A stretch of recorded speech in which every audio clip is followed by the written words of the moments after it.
Segundo livro dos Reis de Israel, capítulo de número 4, quem achou, diga amém. Diz assim o texto. Moça aqui, ó, traz aqui mais para perto, irmã, senão eu vou ter que fazer uma viagem toda vez que eu for aí.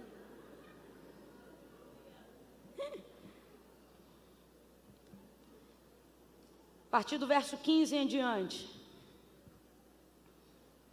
Glória a Deus. Obrigada, hein? Diz assim o texto. Então disse Eliseu, chama. Então disse Eliseu o que, gente? Chama. E chamando a ele, ela se pôs à porta. E disse Eliseu, disse quem, gente? Eliseu. Quem, gente? Eliseu, o profeta, ele disse assim: por este tempo, daqui a 1 ano, tu abraçarás a um filho. E respondeu ela: não, meu senhor, homem de Deus, não mintas a tua serva. Mas a mulher concebeu, eu vou repetir. Disse Eliseu, por este tempo, daqui a 1 ano, tu abraçarás a um filho. Pelo que respondeu ela: não, meu senhor, homem de Deus, não mintas a tua serva. Mas a mulher concebeu. Era mentira, gente? Era mentira, gente? Mas ela creu? Ela creu? Não. Mesmo assim, ela concebeu. Mas a mulher concebeu e deu à luz a um filho, no tempo determinado no ano seguinte, como Eliseu lhe dissera. E tendo crescido o filho, certo dia saiu a ter com seu pai, que estava com os segadores. E disse a seu pai: ai, a minha cabeça, ai, a minha cabeça. E o pai dele disse a um moço: leva o menino à sua mãe. E ele o tomou e o levou à sua mãe. E o menino esteve sobre os joelhos dela até o meio-dia, e então o menino morreu. E subiu ela e deitou-o sobre a cama do homem de Deus, e então fechou a porta e saiu. Chamou a seu marido e disse: manda-me um dos moços e uma das jumentas, para que eu corra ao homem de Deus e volte. E perguntou ele: por que tu vais a ele hoje, se não é lua nova e nem sábado? E ela disse: tudo vai bem. Então ela albardou a jumenta e disse ao moço: guia, anda e não te detenhas no teu caminhar, senão somente quando eu te disser. Diga amém por essa palavra. Deus colocou algo em meu coração e Ele me disse para falar categoricamente para todos aqueles que estão ao alcance da voz profética nessa noite. Ele disse assim: olha, diga ao meu povo que não antecipe a notícia de resultado da busca deles. Não se precipite em querer trazer respostas de algo que você ainda está buscando. Não se precipite em dar notícias que você ainda não tem. Não ceda à pressão de quem quer ouvir de você um apontamento rápido, uma direção rápida. Não se obrigue por ter vindo hoje aqui buscar ao Senhor, chegar em casa e ter uma resposta definitiva acerca de algo que ainda está no processo da sua busca. Deus está dizendo: você não está obrigado a nada disso. Você não é obrigada a nada disso. Quanta angústia, quanta gastrite nervosa, quanta crise de ansiedade, quanta depressão, quanta tristeza, quanta agonia sendo desenvolvida no processo da busca, quanta energia que poderia estar sendo empregada na busca do seu milagre, na verdade está sendo esgotada na sua tentativa frenética de dar respostas que você ainda não tem para as pessoas. As pessoas querem saber se é cumprimento de profecia, se não é. Como é vista a questão da Ucrânia, da Rússia. As pessoas querem saber se você tem alguma visão ampla e definitiva acerca da economia do Brasil ou de como serão as próximas eleições. As pessoas querem saber sobre o comportamento do seu filho, o que é que você acha? As pessoas querem saber acerca do desemprego do seu marido, como é que você vê isso? Elas querem saber o tempo todo a que pé está o seu ministério. Elas acham que é tipo roupa, tamanho P, M ou G. Quem é você? O tempo todo elas querem respostas E elas acreditam que por você estar envolvido no processo da busca, estar dentro de uma atmosfera profética, ou ter a responsabilidade da gestão do seu milagre, você pode não ser aquele que determina o seu milagre, porque esta obra quem faz é Deus, mas por estar na gestão, há uma pressão o tempo todo em direção à tua casa, aos teus negócios, ao ministério que o Senhor te confiou. E eu não sei por que cargas d'água, em algum momento a gente acha que tem a obrigação de dar respostas para pessoas que não agregam, e muitas vezes não tem absolutamente nada com o que cooperar, e não é porque elas não querem, mas é porque elas também não saberiam o que fazer se estivessem no nosso lugar. Então assim diz o Senhor a quem está sendo pressionado pela vida hoje, assim diz o Senhor para quem está sendo pressionado pelas circunstâncias, assim diz o Senhor para quem está sendo estreitado e pressionado de todos os lados. Deus está falando comigo aqui, que tem gente aqui que é o próprio profeta da casa, só que eu me lembro que nesse dia nem Eliseu sabia direito o que fazer, porque o texto diz que o Senhor havia lhe encoberto a visão. Neste dia ele entra no quarto do filho da sunamita que acabara de morrer, e ele fica andando para um lado e para o outro, provavelmente intercedendo. Ele nunca teve que ativar tanto ministério de intercessão assim, porque ele de verdade não sabia como trazer de volta a vida daquele menino. E tem gente que está aqui, se não se sente pressionado na condição da sunamita, se sente pressionado na condição do profeta, dizendo: ora, eu sou profeta, eu tenho que fazer alguma coisa, mas na verdade você está andando de um lado para o outro, e o Senhor está dizendo: por que você quer antecipar a resposta de um processo que já está em andamento? A resposta vem de mim, diz o Senhor. Camila, e até lá eu faço o quê? Pega na mão de alguém e diga para essa pessoa: e agora você só busca, você só busca, você só intercede. A oração vem de ti, a resposta vem de Deus. A intercessão vem de ti, a resposta vem de Deus. A busca vem de ti, a direção vem de Deus. Camila, e a pressão que se pressione, eu vou esperar no Senhor.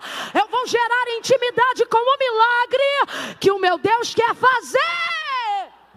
Vou contar de 1 a 3 e você vai respirar aliviado agora. É 1, 2, 3, respire fundo. Vem, solta. Vai deixar esse fardo aqui hoje. Você vai deixar esse fardo aqui hoje. Ei. Você vai chegar em casa de boa nessa noite. Tem gente que vai chegar já com ressaca de que começou a beber do dia anterior. Tem gente que vai chegar trocando as pernas. Outros vão chegar com a cara roxa porque apanharam, não sabe de quem, tomaram tombo, caíram e não sabe nem de onde. Você vai chegar e alguém vai dizer: o que foi? Parece que está leve? Estou voando. Por quê? Larguei o fardo. Larguei o fardo. Pare de antecipar. Pare de se obrigar a atender a necessidade de pessoas que também não saberiam o que fazer se estivessem no seu lugar. Espera!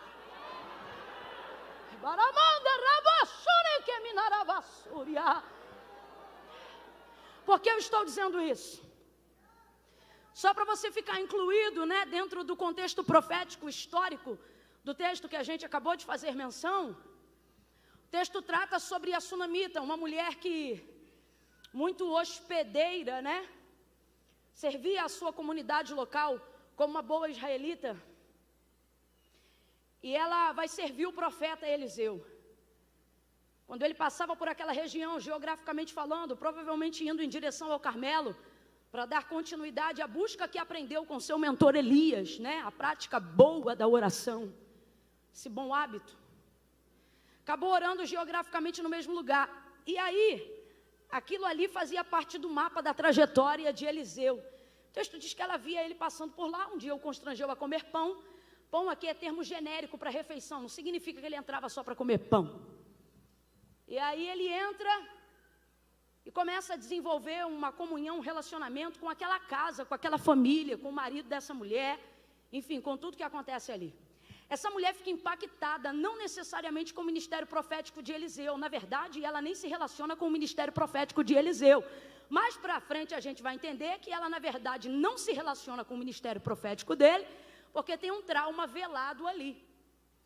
Todavia, ela se afeiçoa ao caráter, à integridade, à honra de Eliseu. Ela começa a admirar quem ele é, independente daquilo que ele é capaz de fazer. Tanto que ao dar testemunho do seu marido para a construção do quarto que eles fariam junto ao muro da casa, ela vai dizer: marido, eu tenho visto que esse que sempre passa por nós, ou seja, sempre passa aqui, não é passa na rua, ali já havia atividade de comunhão, entrada de casa. Então quando ela diz esse que sempre que passa por nós, ela está dizendo esse que frequenta a nossa casa, que está sempre aqui com a gente, ou seja, esse que a gente tem conhecido de perto. Porque eu sempre digo isso, quem já me ouviu nesse texto, não é o que vamos ministrar nesta noite, mas quem já me ouviu nesse texto sabe, eu sempre digo, santidade de longe você suspeita, né? De longe você imagina, é só de perto que você atesta. Só que Eliseu tem um tipo de vida que de longe, tudo aquilo de bom que você acha que ele é, de perto se confirma. E esse é o tipo de vida que a gente tem que viver aos olhos dessa nuvem de testemunha que nos observa. De gente que de longe acha até que é, e de perto tem certeza, né? Ela disse então, dando testemunho, marido esse que sempre que passa por nós, eu tenho visto que ele é um homem santo. Completa aí, gente, ele é um homem santo. Então ela não vai atestar sobre os dons, sobre os talentos dele, até porque ela nunca pediu ele para fazer nenhuma oração na casa dela. Ela vai atestar sobre a integridade do seu caráter, da sua honra, e ela vai dizer, marido, ele é santo. Isso é extraordinário porque mostra para a gente que a santidade prepara lugares excelentes e exclusivos para você. Vou falar de novo. Isso é maravilhoso porque mostra que a santidade prepara para você lugares excelentes e exclusivos. Isso está provado aqui, porque o texto afirma que a mulher era rica. Completa aí, minha gente. A mulher era... E que mulher rica, hospedeira, sendo alguém que atende a comunidade local, não vai ter quartos sobrando na sua casa? Ela tinha vários quartos sobrando em casa, mas hospedou Eliseu definitivamente em algum deles? Não, porque ela poderia receber muita gente, mas santo igual Eliseu, e é a primeira vez que ela ficou impactada com isso. Então ela preparou para ele um quarto inédito, um quarto que na verdade nunca recebeu ninguém. Porque quando você se santifica, o que Deus prepara para você é personalizado, é exclusivo. Não cabe em outro modelo que já foi utilizado. Uma outra coisa é que essa santidade promove para Eliseu um tempo de estabilidade. Então, por causa da santidade, ele recebe o quarto. Não recebeu por causa dos dons, não recebeu por causa do talento, não recebeu porque profetizava, não recebeu porque era do manto, não recebeu porque tinha variedade de línguas, não recebeu porque curava enfermos, não recebeu porque ressuscitava mortos. Ele tinha autoridade para tudo isto, mas recebeu, diz o texto, que a mulher construiu junto com o marido porque ele era santo. Então isso aqui comprova, não é talento que te dá longevidade. Talento pode te dar oferta, talento pode te dar porta aberta, talento pode te dar até um contato, uma network, mas estabilidade só vida santa. Estabilidade quem te dá é santidade. Prepara um quarto definitivo só dele para ele. Ninguém entra no quarto dele. Ele fica tão constrangido com aquilo que ele sente necessidade de abençoar ela com o que ele tem, com o que ele pode. E o que ele tem? Poder e autoridade concedida do alto, virtude dobrada sobre a unção que repousava sobre a vida de Elias.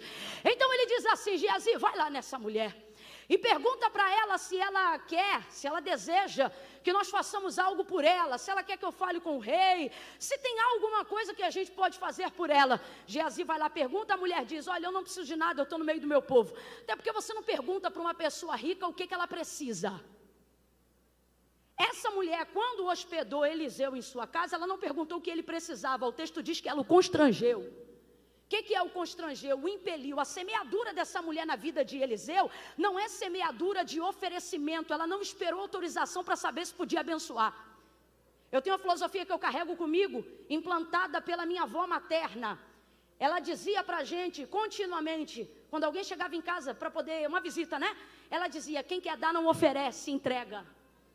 Era um jeito de dizer assim, quando você está disposto a fazer algo por alguém, você não depende nem da autorização de quem você quer dar para fazer. Foi isso que essa mulher fez com Eliseu. Quando ela o convenceu, o constrangeu, diz o texto, isso aqui é constrangimento positivo, significa que ela o impeliu a entrar em sua casa. Ela fez algo que tornou a condição dele inevitável. Ele não tinha como rejeitar, ele não tinha como dizer não. Por quê? Porque quando você quer dar, quando você quer abençoar, você não depende, se a sua disposição for verdadeira, você não depende da disposição de quem vai receber. A maior prova disso, gente, é o próprio Deus. A Bíblia diz desse jeito, que de Deus é o dar, de Deus é o dar. O que isso significa? Deus não depende de autorização para dar nada a ninguém. A maior prova disso é também a manifestação da graça. Quem é que merecia estar respirando aqui? Eu fico olhando isso na comprovação da misericórdia. Eu tenho comigo uma frase que eu sempre digo: misericórdia, quem nunca pediu também recebeu. Todo mundo aqui está debaixo da graça comum, do favor e da misericórdia de Deus. Quando Deus quer dar, isso buga a nossa mente, buga a nossa religiosidade, buga a nossa interpretação de quem é merecedor e de quem não é. A gente não entende, vê determinada pessoa e fica, meu Deus, mas como é que pode, né? Mas como é que pode, como é que pode? A Bíblia diz que de Deus é o dar. Quando Deus quer dar, buga tu, buga teu vizinho. Ninguém entende. Por quê? Porque Deus não depende da tua autorização para te abençoar. Eu vou falar de novo. Deus não depende da sua autorização para te abençoar. Eu vou falar de novo. Deus não depende da tua autorização para te abençoar. De novo.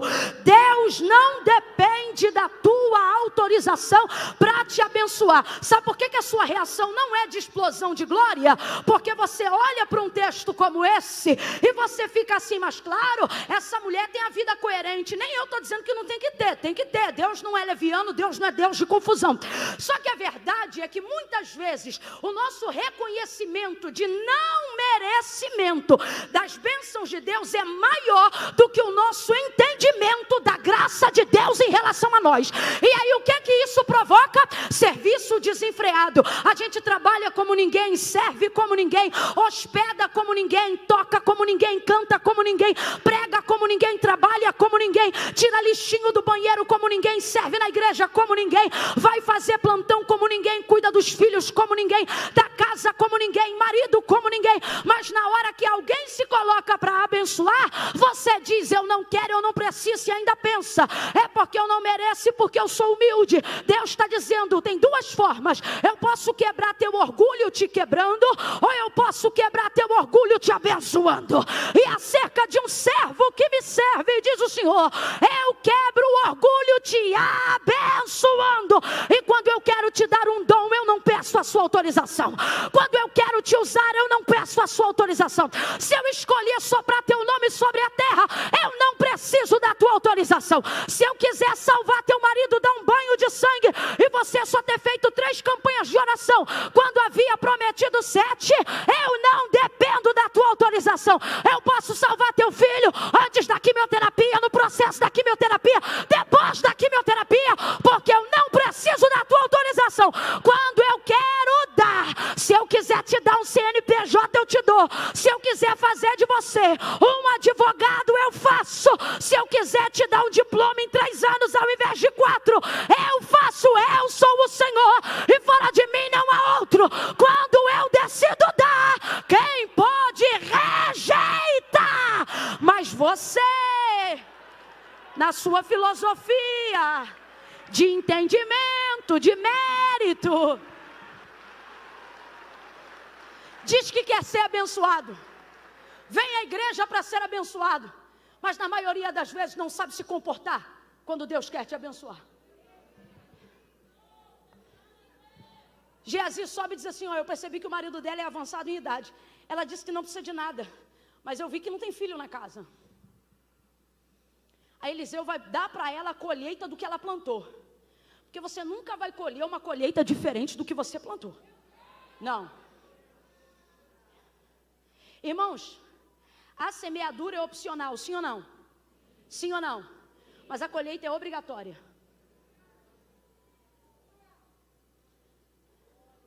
Por que tem gente que vem aqui, nem serve Deus com a mesma entrega que a gente serve, mas acerca da lei da semeadura, colhe do mesmo jeito? porque é lei. Eu falei que é profético? Não, eu falei que é. Falei que depende de fé? Não, eu falei que é. Lei é lei. Tudo pois que o homem semear, tudo pois que o homem plantar, isso ele vai. Qual foi a colheita que essa mulher fez na vida dele? Ela perguntou se ele queria entrar? Ela perguntou se ele queria comer? Ela deu opção a ele de rejeitar o que ela já estava determinada a fazer? Não, por isso o texto diz que ela o constrange. Quando você está determinado a plantar, irmão.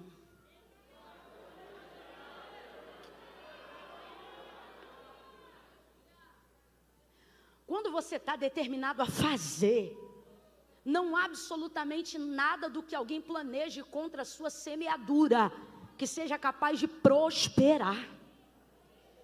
Ah, Camila, eu dei uma coisa para fulana, fulana nunca usou. O problema é dela que não usou. O que importa é que você deu, irmão. Ah, eu sempre oro pelo fulano, não vejo a mudança. Não é de você ver a mudança, a sua obrigação é orar, sua plantação, sua semeadura. Porque uma coisa é certa, na hora da colheita, oh meu Deus do céu, eu vou falar de novo, na hora da colheita,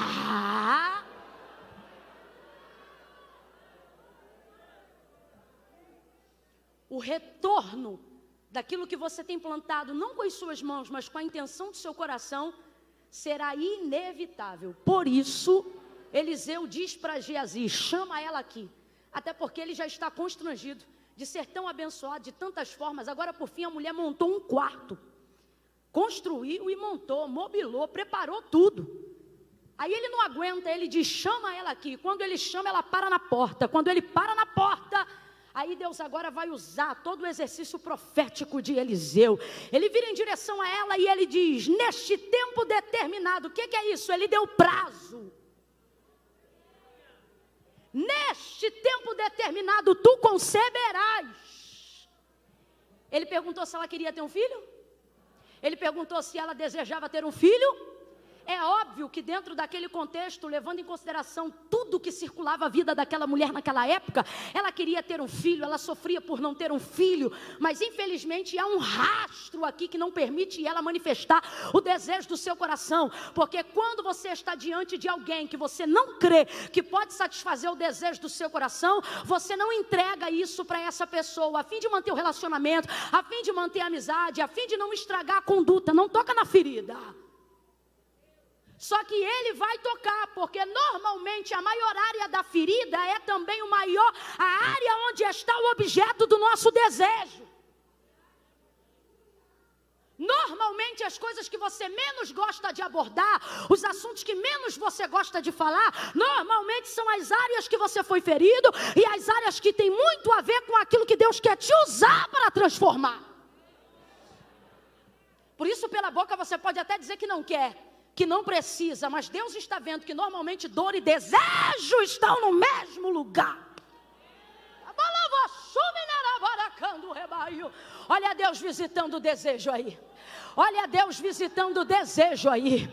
Gente, eu estou falando isso aqui, estou sentindo de Deus um temor. Aquele que habita em meio aos louvores, me ajuda só nesse momento aí. Toque algo, eu não vou cantar. Venha você num espontâneo, algo bem forte, porque aquele que habita em meio aos louvores está dizendo para mim, dá um tempo que eu vou passar em revista agora. Eu vou passar em revista, eu estou visitando desejos. Eu estou visitando desejos. Coisas que você diz que não quer mais, mas ainda quer. Coisas que você não expressa mais a sua fé, mas ainda acredita. Coisas que hoje fazem mais parte da dor do que do seu desejo. Mas Deus está dizendo, vou visitar o seu desejo, vou curar a sua dor. Vai doer, mas eu vou tocar, porque o lugar do seu desejo também se tornou o lugar da sua dor. E o lugar da sua dor também se tornou o lugar do seu desejo.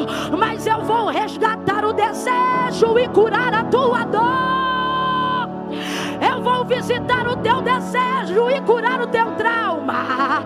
Eu vou te te mostrar que não precisa ter medo de fazer supletivo, só porque você não concluiu o ensino fundamental, mas você nem quer saber da área do ensino, porque você diz, faculdade era meu sonho, e o Senhor diz, por que tu colocas no passado o que eu tenho guardado para ti ainda no futuro? Eu vou visitar a sua dor, eu vou ressuscitar os desejos que você abandonou, por ter sido enganada, enganado, iludido, iludida, por ter se distraído, por ter dependido de alguém que não podia fazer aquilo que você desejava. Mas assim diz o Senhor, nesta conferência de adoração, eu vou te mostrar que nem tudo é dor, mas tem muito desejo aí, que eu ainda vou realizar. Tá de mão abaixada, porque levanta essa mão, levanta essa mão.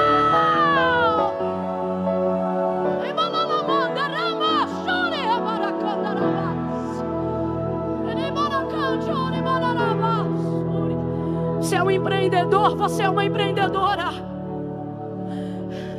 mas você tentou um negócio, faliu, tentou outro, faliu. Agora você está trabalhando para alguém e faz isso muito bem, mas Deus não te chamou para isso. Deus te deu um CNPJ, Deus te deu uma visão, mas você diz, tentar de novo é muita dor, e o Senhor está dizendo, tentar de novo é desejar muito. Mas normalmente dor e desejo estão às vezes no mesmo lugar. Gente, ouça isso. Ele diz para essa mulher, tu conceberás e darás à luz a um filho. Vou perguntar de novo, ele pergunta se ela quer? Ele pergunta se ela quer? Não, ele declara, neste tempo determinado, e ele dá prazo. Ele dá prazo. Deus está falando com alguém aqui que no ano de 2022 é um ano de prazo. De prazo. Demandas antigas. Eita, isso aqui é raro, mas Deus está mandando eu dizer. Sabe quando você tem um processo na justiça que está correndo há anos? Aí a pessoa diz assim, como é que está? Está correndo, está no processo. Está lá no papel, o Senhor está dizendo, 2022, eu vou abrir e fechar tempo de prazo, tempo de prazo. Ele diz para ela, tu conceberás e darás à luz a um filho. Ela não pediu, mas recebeu. Completa para mim, para eu ver que você ainda está ligado. Ela não pediu, mas ela não pediu, mas ela, as coisas mais importantes da nossa vida, normalmente são aquelas que não pedimos, mas mesmo assim Deus, normalmente,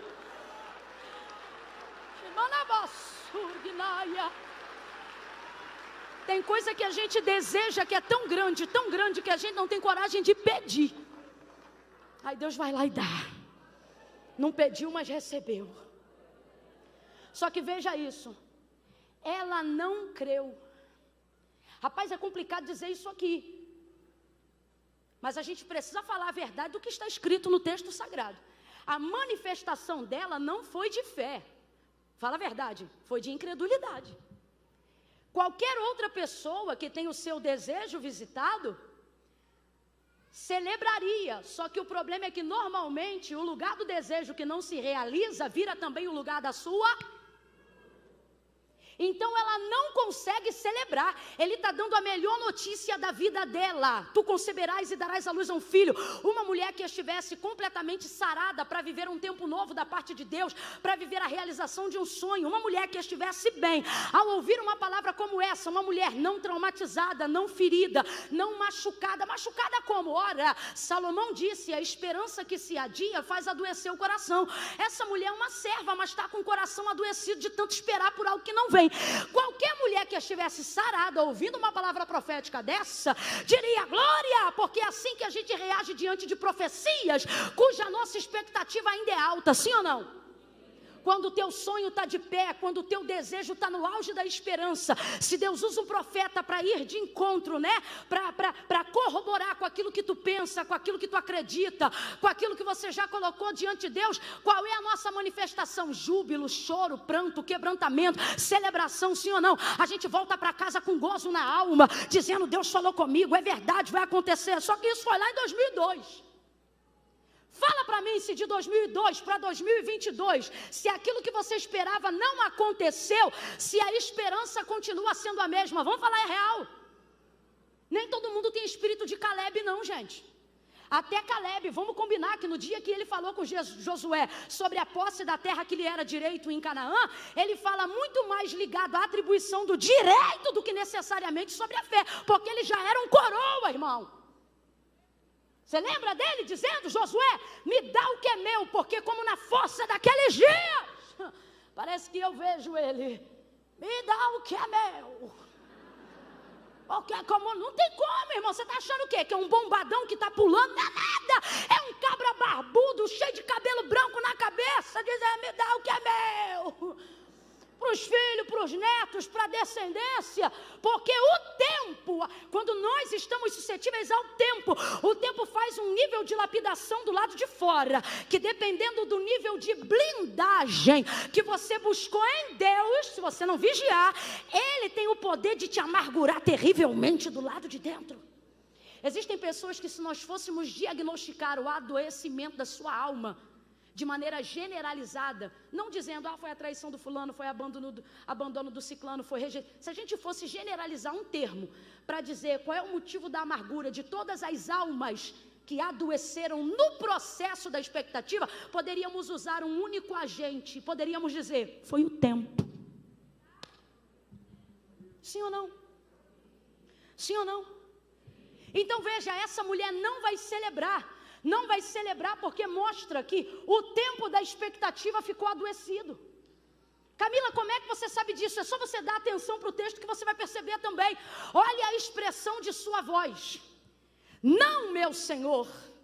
Respeita ele. Então ela respeita a autoridade, ela respeita a profeta, ela respeita Deus. Não, meu Senhor, homem de... Agora olha isso: não mintas a tua serva. Olha como é que a mente dela está confusa. Para ela, o homem de Deus também é... Fica com medo não. Para ela, o homem de Deus está mentindo. Só que a gente sabe, irmãos, de uma fonte pode jorrar 2 tipos de água. Um limoeiro pode dar manga? Uma jaqueira dá abacate? Não, uma mangueira tem que dar? Pé de laranja tem que dar? Se você vê uma jaqueira dando limão, sai correndo. Não tem como não. De uma mesma fonte não podem jorrar 2 tipos de água, ou é doce ou é amargo. Mas olha a cabeça dela: não, meu Senhor, homem de Deus, não mintas a tua serva. Ou é mentiroso ou é homem de Deus. Só que esse é o problema de quem tem talento, de quem tem dom. Confunde a mente de quem está olhando e te medindo pelos dons. E dom não expressa caráter, só expressa o que Deus deu. Por isso que tem gente que fica confusa. Tem gente que ouve um pecador caído. Camila, todos pecaram, mas todos também têm direito à regeneração. Só que tem gente que fica ali, ó, se revolvendo na lama do pecado, brincando com os porquinhos no chiqueiro. E aí tem gente que a gente vê, de vez que está no aprisco com as ovelhas, está brincando no chiqueiro. Daqui a pouco a gente vê essa pessoa manifestando coisas que impactam a nossa visão. Te diz: menina, eu sei que fulano não presta, mas olha, quando prega eu fico todo arrepiado. Que mistério, né? Mistério. Menina, olha só, o outro ali, garota, é cada coisa. Olha, ninguém me contou não, eu vi, mas quando Deus toma ele, é ele que toma Deus direto. É dom, é uso, é exercício daquilo que ele tem, mas isso não significa que... Tanto é, gente, que no peso da balança que garante a entrada no céu depois do sangue de Jesus, não é dom nem talento. Olha o que Deus disse para Israel: sede, como santo é o vosso Pai que está no céu. Sede santo. Ele está dizendo: a maior característica que liga vocês a mim não é poder, não é unção, é santidade. Deus é bom, sim ou não? Maravilhoso, sim ou não? Já disse isso aqui uma vez e vou repetir. Ele é amoroso, sim ou não? Mais que isso, ele é o próprio amor. Mas os anjos continuamente dizem uma única canção, desde que foram criados para adorá-lo. Quem lembra? Santo é o Senhor dos exércitos, e toda a terra está cheia da sua. Ele é santo. Por que ela está reagindo assim? Já falei isso e vou falar de novo. Porque ela está cansada de ver gente que acha que tem que pagar a hospedagem com talento.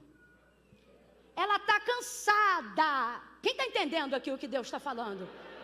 De gente que acha que porque é profeta tem que manter o quarto dando aluguel de profecia, falando o que Deus não mandou falar, dizendo o que Deus não mandou dizer, só para poder alegrar o coração. Quantos ricos que poderiam de verdade hoje estar subsidiando a obra de Deus em amor, e ao invés de estarem dando cabo da sua própria vida, poderiam estar encontrando propósito nas suas riquezas, dando benefícios e encontrando a alegria de vida em poder ser útil no ministério que o Senhor confiou, porque riquezas também têm propósitos, mas estão se jogando debaixo da ponte. Quantas vezes porque foram feridos no coração por alguém que dizia que era profeta, e por causa de um jantar, de uma mesa bonita de café da manhã, falava o que Deus não tinha mandado, profetizava o que Deus não tinha profetizado. Aí ele garante a diária dele, mas arrebenta com o coração do ouvinte.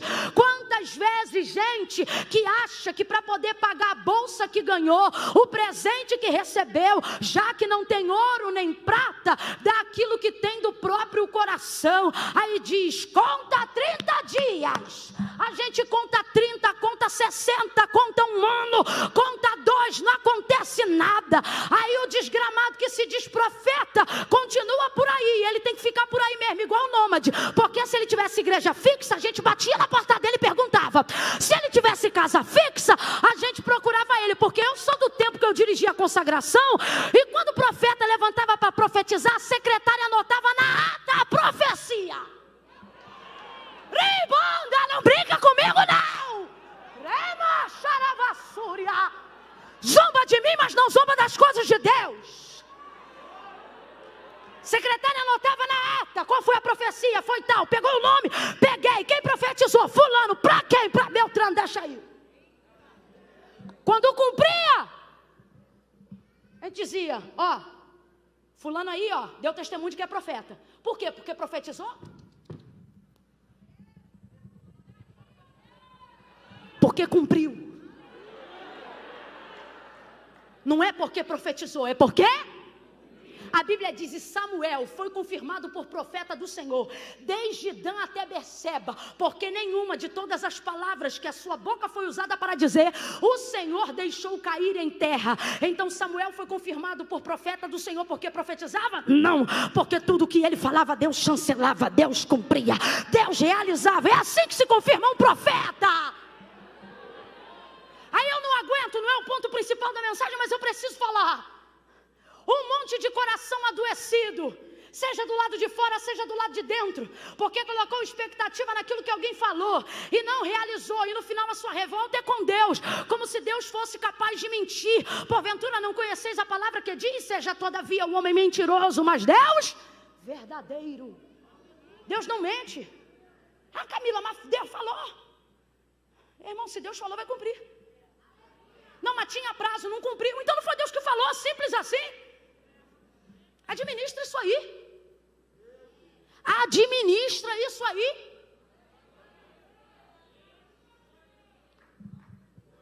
Ai, Deus, estou chateada contigo. Com todo respeito, Deus está dizendo, entra na fila. Está chateado comigo? Está chateada comigo? Quando tu não tinha salário, eu já botava comida na tua mesa, diz o Senhor. Quando teus filhos estavam fora do alcance dos teus olhos e o pipoco do tiro comia para tudo que é lado, pegava o da direita ou da esquerda, mas porque você dizia, 1000 cairão ao meu lado, 10.000 à minha direita, e eu não seria atingido, eu vinha na retaguarda, cobrindo teus filhos. Quantas vezes eu fui muro de contenção na tua casa? Mas teve coisas que eu ouvi que o Senhor não cumpriu. Não cumpri porque não fui eu que falei. Agora sabe o que tu tinha que ver? A quantidade de coisa que eu não profetizei, que eu não falei, mas estou cumprindo até hoje. A quantidade de coisa que eu não usei a boca de ninguém para falar, mas estou eu te sustentando até hoje. No ônibus estou eu contigo, no carro estou eu contigo. Tu devias, ao invés de estar chateado comigo, fazer como meu servo Davi: deitei, dormi e levantei, porque o Senhor me sustenta. É Ele quem te sustenta. Para de ficar refém de profecia, para de virar chaveirinho na mão de profeta. Quer profecia? Recebe profecia, recebe palavra, recebe Bíblia, recebe o verbo vivo, recebe.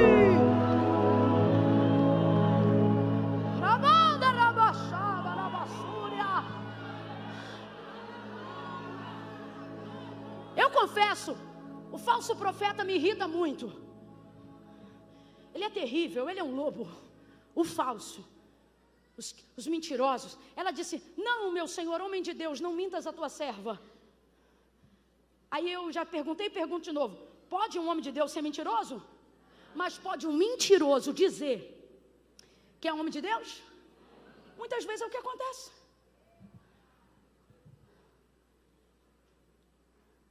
Então o falso profeta, ele me aborrece muito. Mas o que me aborrece mais não são nem os inocentes, que às vezes estão tendo uma experiência achando que é com Deus, e pela primeira vez com alguém que está falsificando a sua palavra. Não, mas os que já estão acostumados a ouvir,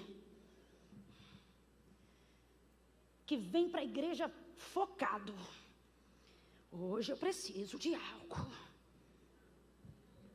Não vem no culto para cultuar, não. Vem no culto para Deus fazer. Rapaz, para Deus fazer, tu não precisava nem ir no culto. Tu podia pressionar Ele na parede da tua própria casa.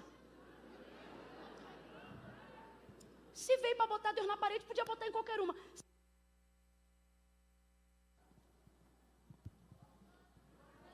Se eu quero empurrar alguém na parede, eu escolho a parede.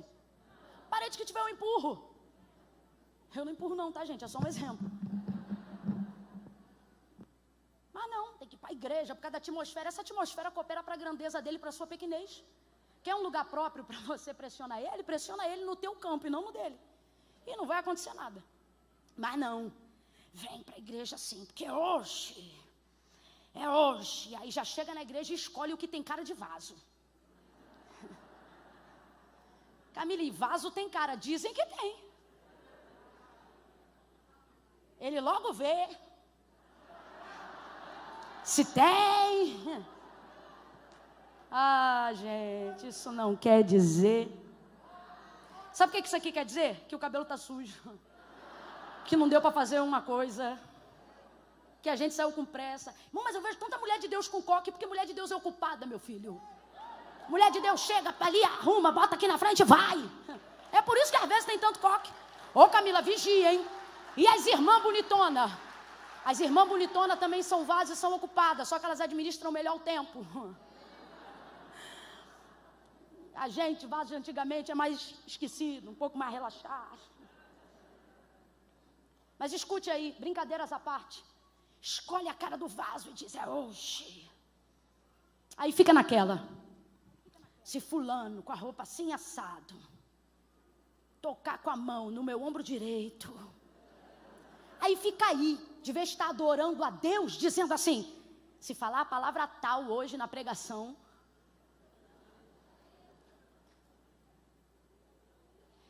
aí é porque Deus quer falar comigo, ou Deus está confirmando tal coisa assim assado. Refém de quê? De ouvir a voz de Deus na boca das pessoas. Aí isso me irrita mais do que os falsos profetas, e eu vou dizer por quê. Porque você fica facilmente vulnerável ao engano, à neurolinguística de um desocupado que não tem o que fazer e entra em ambientes como esse só para roubar o coração dos outros. Aí fala uma coisa, você de vez pelo menos segurar ali a onda. Rapaz, quando o profeta começar a profetizar para você, segura a tua onda. Como assim, Camila? Não sai. O cara bota a mão no teu ombro e você já vê. Segura a tua onda, tu já está entregando tudo. Deixa, vamos ver se ele é profeta. E não fica com o negócio de, mas não foi assim. Se foi pergunta retórica, você já sabe. Se ele está esperando você responder, já não é profeta. Porque que profeta é esse que eu tenho que entregar tudo? Irmão, Deus botou uma palavra na tua boca, entrega. Não olha para o meu carro, não olha para a minha conta, não olha para quem eu sou, não olha para... Deus botou uma palavra na tua boca, entrega. Rapaz, teve uma época que era tanta gente vindo que aquilo começou a me aborrecer. Eu lembro que uma vez eu cheguei numa igreja e eu disse, e a pessoa, eu vendo que aquilo já ia acontecer de novo, eu disse assim, Senhor, se és tu, quem sou eu? O anseio da minha alma é ouvir a tua voz falar comigo. Meu espírito vive para ouvir a tua voz. Mas se é conversa fiada, enrola a língua dele dentro da boca e não deixa ele falar nada. Nunca mais eu esqueço dessa cena. O irmão veio, tadinho, emocionado, porque nem sempre é falso profeta, né, Ney? Às vezes é emocionado. Aí vem... E pai, queria falar. Toda hora que ele queria falar em português, ele... E ele queria falar em português, no final ele só ficou...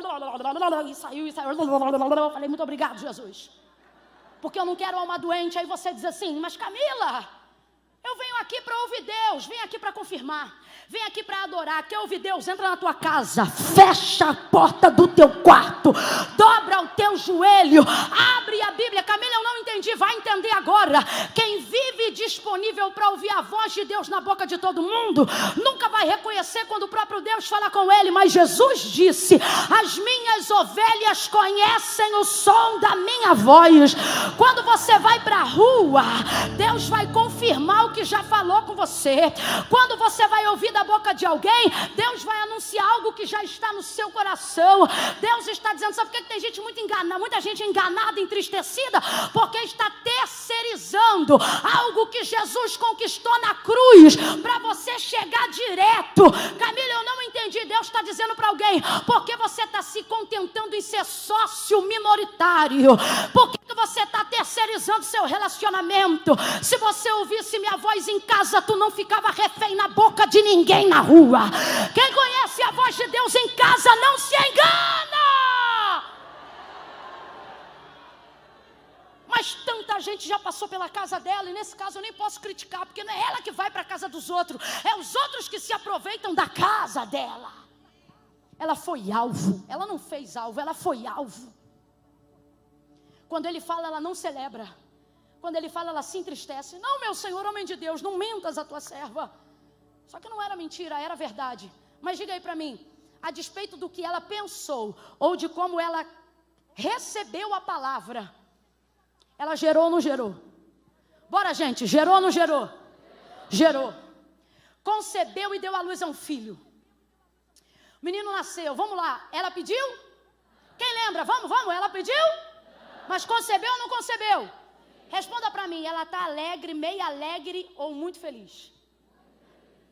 Alegre, meio alegre ou muito feliz? Ela está muito feliz. Muito feliz. O desejo do seu coração, que estava envolto à sua dor, se realizou. Quando o desejo que você mais tem se realiza, a dor fica sem lugar para morar. Eu vou repetir. Quando o desejo que você mais almeja em Deus se realiza, a dor perde o teto, perde a casa. Ela agora está feliz. Só que quando o menino cresce um pouco, o texto diz que o pai manda o moço levar o menino para casa, porque ele começou a gritar que estava sentindo uma dor na cabeça. O menino chega em casa gritando, ai, a minha cabeça, ai, a minha cabeça. O texto diz que a mulher, a mãe, coloca ele no colo, para perto do joelho. Quando deu meio-dia, o menino morreu. Duas verdades. Primeira, não é porque está gemendo que deixou de ser uma bênção. Não é porque agora está dando problema que deixou de ser de Deus. Esse menino aqui faz parte de uma promessa, sim ou não, igreja? Às vezes a gente quer descredibilizar as coisas que Deus já realizou, só porque agora estão sobre a nossa administração. Só que você tem que entender, se você quer viver a realização do seu desejo, aquilo que virá da mão de Deus vai passar para a sua mão. Por isso que eu não tenho pressa de cumprir, que Deus cumpra a promessa. Porque quando é promessa, está na mão de Deus. Quando realiza, é que vem para a nossa. Aí a administração é nossa. Resultado, para a gente fechar, o menino morreu. Morreu e ela botou no joelho dela. Joelho aqui significa o quê? Para nós, oração. Mas literalmente no texto, colo. Agora uma mãe cujo filho entra em casa gritando que está com dor na cabeça. Primeira coisa que ela faz é botar ele no colo? Não, ela quer resolver o problema dele. Primeira coisa que ela faz é tentar descobrir qual é a causa da dor. Obviamente, a Bíblia tem que sintetizar as histórias, porque como disse João, não teria como caber tudo. Só que joelho aqui é colo dela. Isso significa para ela que ela já tinha feito tudo que podia. Quando é que uma mãe, vendo um filho gritando, só bota ele no colo sem saber a causa da dor? Quando ela percebe que independente de qualquer coisa, ela já não pode fazer nada. Colo é consolo. Consolo é o que você dá quando não tem mais nada para oferecer. Porque se você tem dinheiro, você paga. Se você tem remédio, você dá. Quem está entendendo o que Deus está falando aqui? Quando você tem, você faz. Você só entrega colo, consolo, quando você não tem mais? Quem é que pode ressuscitar o morto de um velório? Então, quando a gente chega lá, na maioria das vezes, né? Enquanto Deus não falou para a gente, ressuscita. Quando a gente chega lá, a gente não fala nada. A gente só fica ali, prestando o quê? Consolo. Porque a gente não pode fazer mais? Então, na verdade, o que o texto está dizendo quando diz que o menino morreu meio-dia, é que chegou uma hora, depois de tudo, que provavelmente ela tentou fazer pela vida do menino, que não resultou em nada e terminou segurando o menino no colo. Que é isso? Mãe sabe quando o filho vai morrer. Se tiver nos seus braços, ela conhece o olhar, o brilho, o jeito. Mãe conhece respiração, gente. Deu meio-dia, o menino morreu. O que é isso? Prazo. Deus está dizendo, você precisa entender que tem coisas dentro do seu processo de busca que tem abre a boca, tem prazo. Deus está dizendo, seja bom ou seja ruim, estabeleça prazo. Não para as coisas que Deus disse que vai fazer, mas para as coisas que você sabe que tem que fazer. Estabeleça prazo. Quantas vezes a sua busca está sem direção? Não porque você não sabe a quem buscar Deus, mas porque você não estabelece um prazo para aquilo que você decidiu entregar para Deus naquele tempo. Não faz uma campanha, não apresenta um jejum, não faz um voto, menino! Pelo amor de Deus! Bota um prazo! Faz alguma coisa, meio-dia, deu consolo, o menino morreu. Ela pegou o menino, colocou no quarto do homem de Deus. O texto diz que ela desceu as escadas. Rapaz, ela vai entrar num processo de busca. Eu fecho e encerro aqui. Quem tem ouvidos, ouça o que o Espírito diz à igreja. Ela vai entrar num processo de busca. Completa aí, abre a sua voz. Ela vai entrar num processo de... Abre essa boca, é sabadão, vamos embora. Ela vai entrar num processo de... Só que ela estabelece prazo para a busca dela. Camila, como é que você sabe? Ela tem horário. Como é que você sabe que ela tem horário? Porque ela sabe que Eliseu está no Carmelo. E ela sabe que ele não fica lá o dia inteiro. Quando dá meio-dia, ela bota o menino no quarto e corre. E ela sabe para onde ela vai. Agora eu vou te perguntar, tem celular? Não tem celular. Nem pombo correio dá tempo de chegar. Pelo relacionamento que ela construiu com Eliseu, ela sabe aonde ele está. Quando ela vê a hora, ela sabe para onde ir, quando não sabe o que fazer. Sacode alguém aí agora e diga, saiba para onde ir. Não, sacode o ombro aí dessa pessoa agora, sacode, para com isso, sacode. Sacode, irmão. Outrora essa hora a gente estava pulando. Sacode essa pessoa aí agora e diga para ela, você sabe para onde ir. Quando não sabe o que fazer, responde para ele e diga, eu sei. Você acha que eu vim passar meu sábado de carnaval na casa de Deus? Porque eu ainda me lembro, eu ainda sei para onde ir. Quando não sei ao certo o que fazer, bate na mão de 3 aí e diga, que bom que você veio. Você está no lugar certo, fazendo a coisa certa. Quando você está no lugar certo, fazendo a coisa certa, o que era para dar errado vai ter que dar certo. Vai ter que dar certo. Ela desce a escada toda correndo e corre. Ela diz assim, ó, marido. Sabe o que eu acho interessante? Que o marido chama o moço para levar o menino. Ela chama o marido para trazer o moço, para ela buscar o profeta. Deus está dizendo, o veículo é o mesmo, é você que tem que saber a direção que tomar. Aí olha o que o texto diz. Que ela chama o moço, chama o marido, e diz assim, marido, chama o moço. Prepara o carro, para que eu corra. Quem leu essa parte aí no texto comigo e lembra? Ela não disse para que eu vá, ela disse para que eu. Por que tem que ter prazo? Para você saber quando tiver que acelerar. Deus trouxe gente hoje aqui para dizer desse jeito. Não é porque você está atrasado que significa que você não vai chegar. Se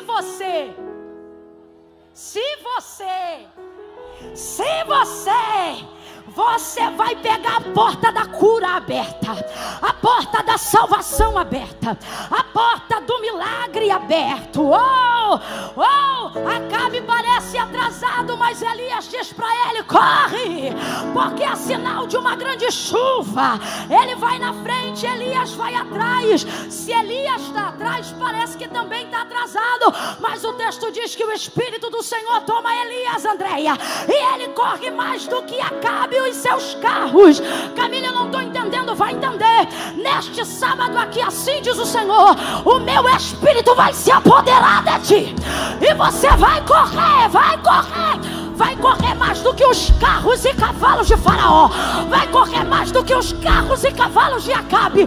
Você vai correr mais do que a dívida, vai correr mais do que a depressão, vai correr mais do que a síndrome do pânico, você vai correr mais do que o câncer, mais do que a dor, mais do que o abandono, mais do que a rejeição.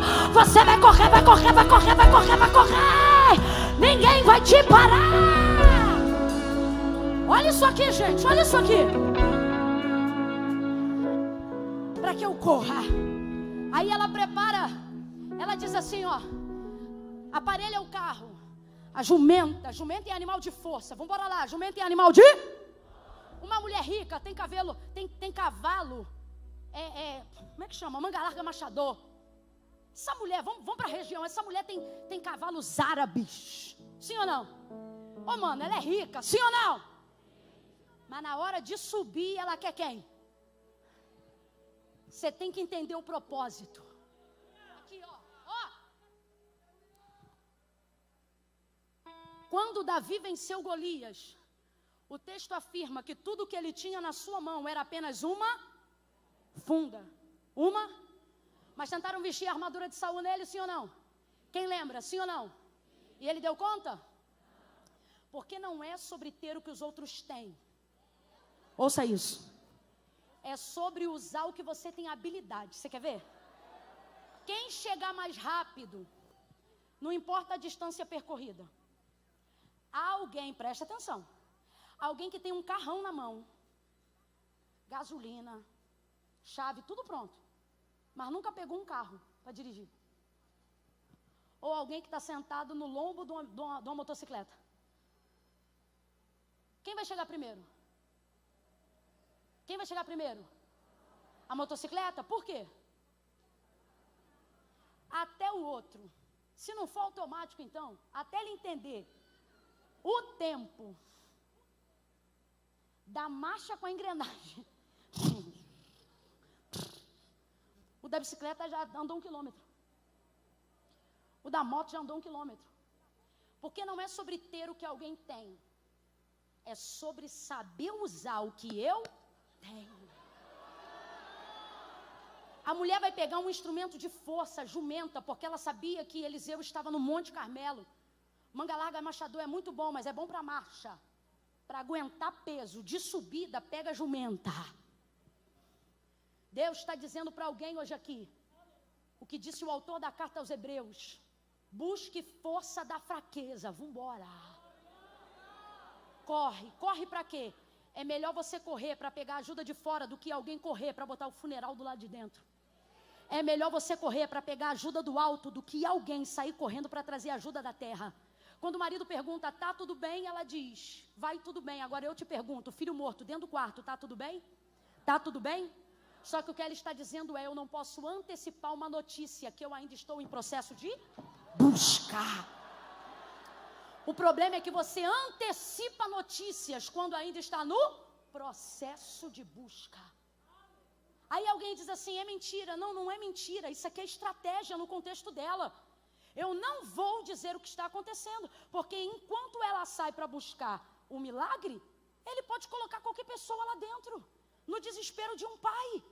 Então Deus está dizendo, por que alguns milagres estão sendo interrompidos no processo da sua busca? Porque você se sente na obrigação de falar para todo mundo o que está acontecendo. Eu vou ser muito literal aqui. Você não vai buscar, não quer orar, não quer jejuar, não vai botar no quarto de Deus, não vai apresentar para Deus, então beleza, abre a boca, quer saber? Vai direto para o Facebook, já coloca lá, se sentindo triste. Agora, não, quer saber? Fui a primeira pessoa a receber essa demanda aqui. Está na minha mão o poder de fazer alguma coisa ou de não fazer nada.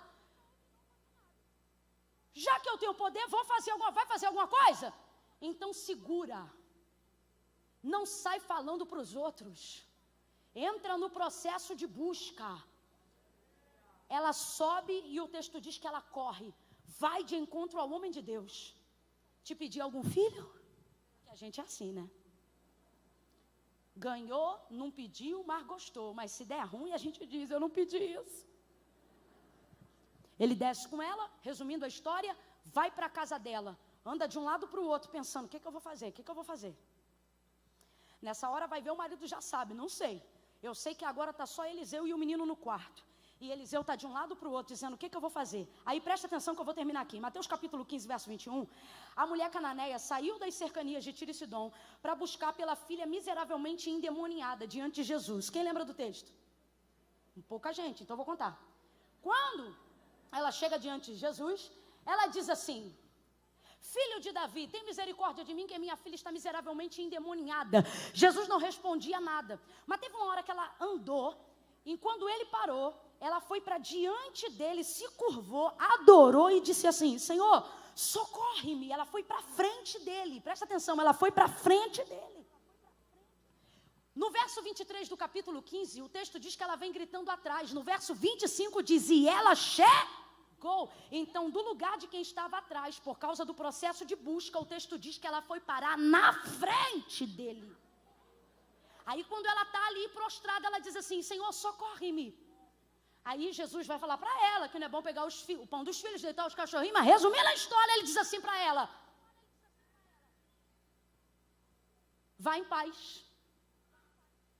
Porque o texto diz que desde aquela hora, quando ele disse, ó mulher, grande é a tua fé, a sua filha ficou sã. Jesus curou aquela menina. Aí o Senhor falou para mim, cananeia, não podia ter acesso às coisas de Deus antes da cruz do Calvário. Ela era como nós antes do Calvário. Quem está entendendo, diga amém. Aí eu levo para uma filosofia de vida que eu carrego. Nesse texto, o Senhor falou para mim, quando eu entro na tua vida, eu faço nela o que eu quiser. Lembra de Jesus dizendo, Zaqueu, desce porque hoje me convém entrar na tua casa? É ele dizendo, quando eu quero entrar na tua vida, eu faço nela o que eu quiser. Só que não é o caso da cananeia. Não foi ele que entrou lá. Foi ela que entrou na frente dele. Aí ele disse para mim, quando eu entro na vida de alguém, eu faço na vida dessa pessoa o que eu quiser fazer. Mas quando esse alguém entra na minha vida, eu faço por essa pessoa até o que eu não tinha que fazer. Porque foi o que aconteceu em Mateus 15, 21 em diante. Agora volta aqui para o texto. Ela não esperou ser sábado para Eliseu ir em casa. Que dia era, não sei. Eu sei que ao invés de esperar ele vir, ela foi. Quando Eliseu entra no quarto, ele está assim, ó. É só você olhar o texto. Ele andava de um lado para o outro. Eu tenho para mim que como o céu fechou, porque no Carmelo diz que o céu fechou, a visão de Eliseu é aberta o tempo todo. Quando você tem uma revelação, você diz assim, pela misericórdia do Senhor, eu vi tal coisa, porque de vez em quando você vê. Eliseu não era de vez em quando, era aberta o tempo todo, foi a primeira vez que fechou. Fechou, irmão. E isso é lindo, porque pode ver céu aberto o tempo todo, os anos todos. Quando fecha, ele não sabe o que fazer. O texto diz que ele entra no quarto e fica andando de um lado para o outro. O céu está fechado para ele. Porque é diferente. Ele agora está na casa dela não porque Deus mandou. Ele está na casa dela porque ela catou ele com a mão e botou ele lá. Vive tua alma e vive o meu Senhor, que eu não vou te deixar. Ele catou. Rapaz, quando você está imbuído a buscar, pegou, botou ele em casa. Quando ele entra no quarto do menino, o texto diz que ele anda de um lado para o outro. E então, depois, ele deita sobre o menino. Agora ele já tem uma direção. Deus certamente falou com ele, o céu abriu de novo, a visão. Resumindo, deitou sobre o menino. O menino levantou e espirrou 7 vezes. Ele pegou o menino pela mão. A única pessoa que tinha pego naquele menino depois que morreu foi a sua. A única pessoa que tinha pego aquele menino depois que ele morreu foi a sua. Ela cuidou de fechar a porta para ninguém pegar. Quando você está no processo de busca e Deus colocou na tua mão a direção, fecha a porta da tua causa. Não é da tua casa, é da tua causa. Qual é a área que ninguém pode tocar até que Deus toque? Qual é o problema que chegou lá que ninguém pode saber até que Deus saiba? Gente, presta atenção nisso aqui. Muitas vezes interrompemos o resultado positivo de um milagre que estaria em andamento. Porque antes de apresentar diante de Deus, apresentamos para a família. Antes de apresentar diante de Deus, apresentamos para a rede social. Antes de apresentar diante de Deus, apresentamos para a igreja. E o que o Senhor está dizendo é, bota esse laudo aí na minha mão antes de dizer para todo mundo que esse laudo deu. Ei, tira da tua mão e faça com que a minha mão, diz o Senhor, seja a primeira a pegar isso aí antes de você fazer cópia e espalhar para a família inteira. Sabe por quê? Quando aquilo que você está buscando sair da tua mão e ir direto para a minha, eu não vou pegar para jogar na sepultura, eu vou pegar e devolver de novo para a tua mão, porque foi da onde saiu quando você me procurou. Ele pega o menino pela mão e dá o menino de volta à sua mãe. Ela pega o menino da mão de Eliseu vivo. Grita aí, meu povo, ela pega o menino. Eu falei para gritar, ela pega o menino. Ela pega o menino. Deu morto, mas pegou. Deu morto, mas pegou. Deu deitado, mas pegou. Deus está dizendo, acelera a busca, não dê respostas, porque tudo que vier da tua mão caído para minha vai voltar de pé para tua. Tudo que vier morto da tua mão para minha vai voltar de pé para tua. Vai ficando de pé e começa a correr, começa a fazer um aquecimento aí. Vai correndo em oração, vai correndo em jejum. É noite propícia para fazer um propósito com Deus. Ficou aqui até agora, fica até o final. Quem sabe por que veio não vai embora sem palavra.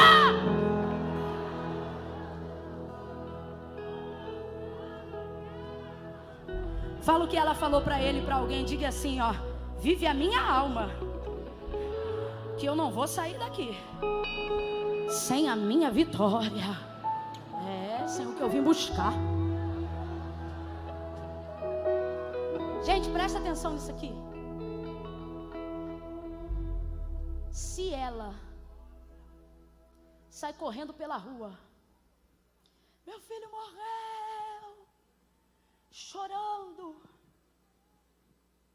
faz um tom bem fúnebre aí, campeão. Fúnebre, eu quero que eles sintam o peso. Rapaz, é tão abençoado que até no fúnebre dele tem misericórdia.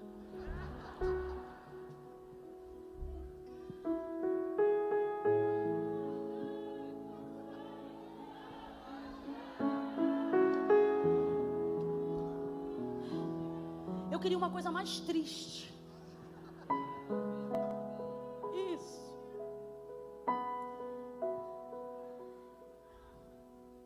A circunstância natural quer que seu sábado termine assim.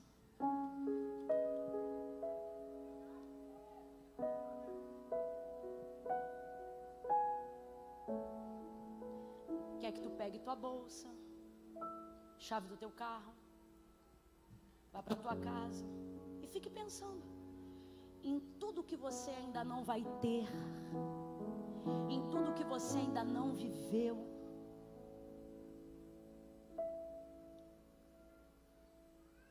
Em tudo que não aconteceu, os sonhos que você se sente na obrigação de deixar para conseguir sobreviver. Tem gente aqui que para manter a sobrevivência teve que abandonar a alegria. Desse jeito. Camila, para eu continuar vivo, eu tive que largar mesmo. Eu não posso mais ter expectativa nas coisas, porque é tanta frustração, que o único jeito de eu continuar servindo a Deus e crente é não gerando mais nada.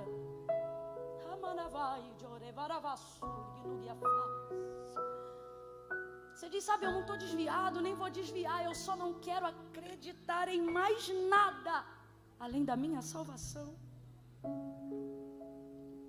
E o Senhor diz: maldito o homem que só espera aqui, mas também não é feliz o que só espera lá.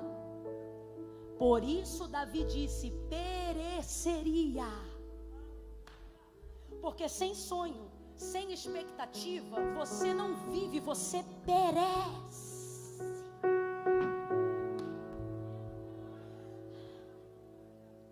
Você vive esperando o dia da sua morte. Tem gente aqui que disse para Deus: eu só não me mato porque eu temo a minha salvação. Eu não tenho mais alegria de vida. É essa trilha sonora que tem composto os seus dias. Na igreja até tem uma cor, mas no seu dia a dia tudo é cinza, nublado. Só que o Senhor te trouxe hoje aqui para dizer: não é porque você se sente atrasado que ainda não dá tempo. Se eu pudesse resumir toda essa noite, Pastor Ney, em uma única frase, eu resumiria dizendo que Deus me trouxe aqui para dizer a quem ouve assim: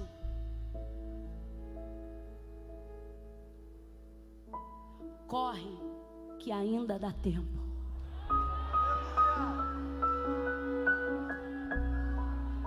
Aí então você começa a buscar. Camila, mas eu não estou sentindo nada. Eu não estou falando sobre sentir, eu estou falando sobre saber.